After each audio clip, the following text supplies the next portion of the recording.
Hi, I am Dr. S. Rengeswari, Assistant Professor in the Department of Commerce, Professional Accounting. I am going to be discussed about the topic sole proprietorship. In the topic, I am going to be mentioned some of the objectives to know about the various forms of organization, to know about the sole proprietorship and to clear idea about the merits and demerits of sole proprietorship. Next, so any enterprise or business or institution are carriers on for professional activities only. So all the business are only in the money oriented concept, that is the profit motive. Next one is sole proprietorship. The sole proprietorship is a single person can run the business. That means that can be that a single person can be operate the business. The only one person can be controlled by the business. Example for the sole proprietorship for beauty parlor, tea shop, petty shop, sweet shop. So that are all the main example for the sole proprietorship. That means any single person or individual person can do the business. That is called sole proprietorship. Next one is legal status of the sole proprietorship. The legal status of the sole proprietorship is not it is not a separate legal entity, and it cannot be it is an unlimited liability one, and it can be sued in the owner's name. And the next one is features of sole proprietorship. The first one is legal formalities.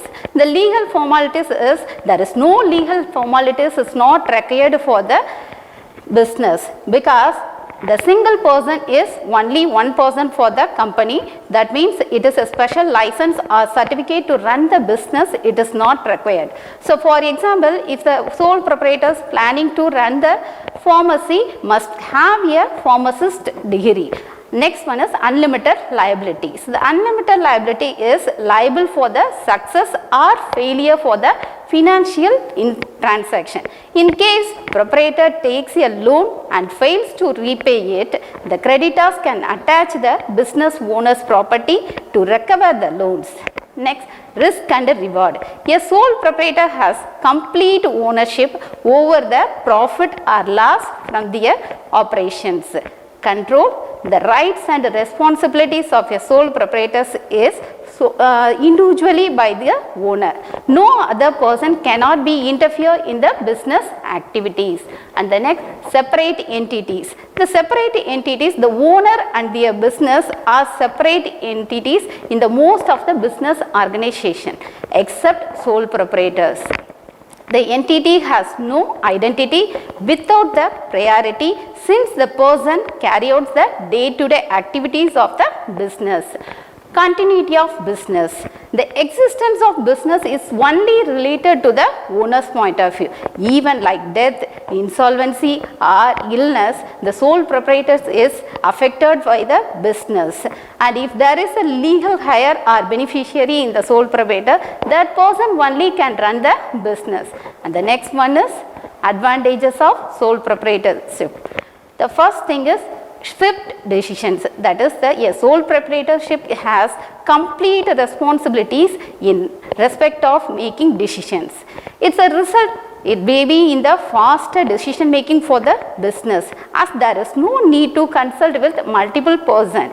Okay, the next, confidentiality. The sole proprietors can keep all the business related information to themselves as a personal decision maker, because he is the one and only person for taking the decisions. So he must be making a certain secret within the organization. And the next, profit sharing. A sole proprietor has complete ownership of profit arising from business operations.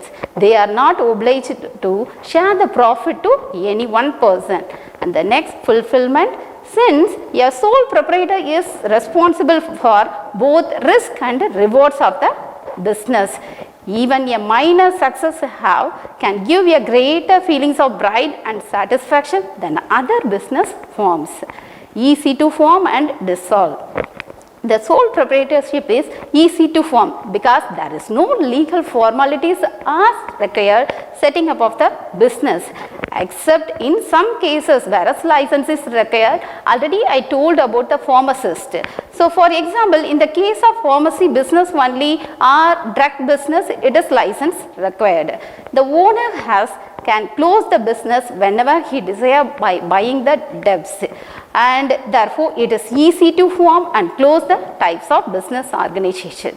And the next disadvantages of sole proprietorship. The first thing is lack of resources. It is challenging to raise the funds because he is the one and only person for doing the business. So he cannot get the loan for the additionally. So the form of business mainly run for the personal savings or borrowings. Depends on owner. The owner and their business are a singular entity only. So maximum several advantages are here, but the continuity of form of business, it depends upon the entity of the entirely of the owner's well-being. If in the case of death occur or illness or something happen, it's the shutdown for the company.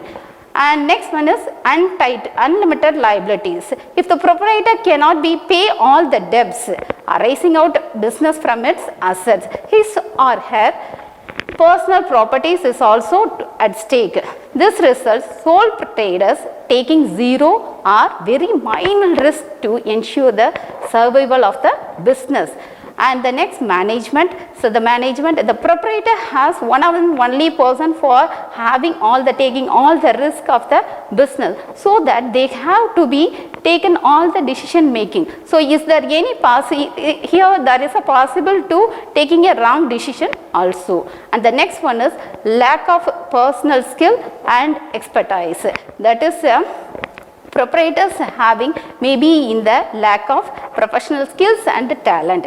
His knowledge is only limited because he knows the certain areas only and may not have necessary skills for the competition to hope that the changes in that takes place in the private environment. That is, for example, owner in the salesperson, he must not know about the sales. And the next one is, and final, it is a conclusion. So sole proprietorship is a interesting form of business, but it comes to own set of limitations. It is suited to certain occupation and it allows complete control over decision making and profit sharing. Still, there is a risk and considerable liabilities in case of failure of a business.